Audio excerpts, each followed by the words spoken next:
আজকে আমি তোমাদের জানাবো একটি কালারাইজ ফটোকে কিভাবে ন্যাচারাল স্কিন টোনে পরিণত করা যায়। ধরো তুমি একটি ফটোগ্রাফি করেছো, সেই ফটোগ্রাফিতে একটা প্রচুর পরিমাণে রেড লাইট পড়েছে একটা ফটোর ফেসে। সেই রেড লাইটকে কিভাবে তুমি রিমুভ করে দেবে, কিংবা ইয়েলো লাইট কিংবা গ্রিন লাইট, যে কোনো লাইটই ফেসের মধ্যে পড়ুক না কেন, এখন আর কিন্তু কোনো ভয়ের কারণ নেই। তুমি ফটোগ্রাফি করে আসার পরেই নিশ্চিন্তে যখন তুমি এডিট করবে তখন সেটাকে রিমুভ করে দিতে পারবে। তো বন্ধুরা, এই ধরনের ট্রিক্স তোমরা যদি পেতে চাও তাহলে আমার চ্যানেলটি সাবস্ক্রাইব করে রাখো এবং এডিটিংয়ের সময় প্রথম থেকে শেষ পর্যন্ত দেখো।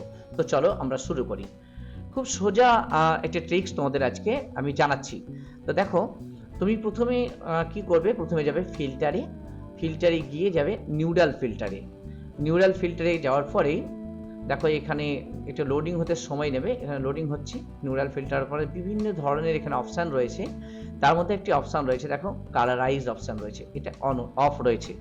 এইটাকে তুমি জাস্ট অন করে দাও।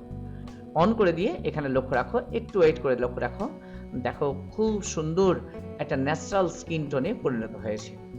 তো তোমরা দেখতে পেলে বন্ধুরা, মাত্র একটি ক্লিক করলাম, কালারাইজ ফটো অর্থাৎ আনওয়ান্টেড যে কালার, সেই আনওয়ান্টেড কালারটি রিমুভ হয়ে একটা ন্যাচারাল স্কিন টোনে পরিণত হয়েছে।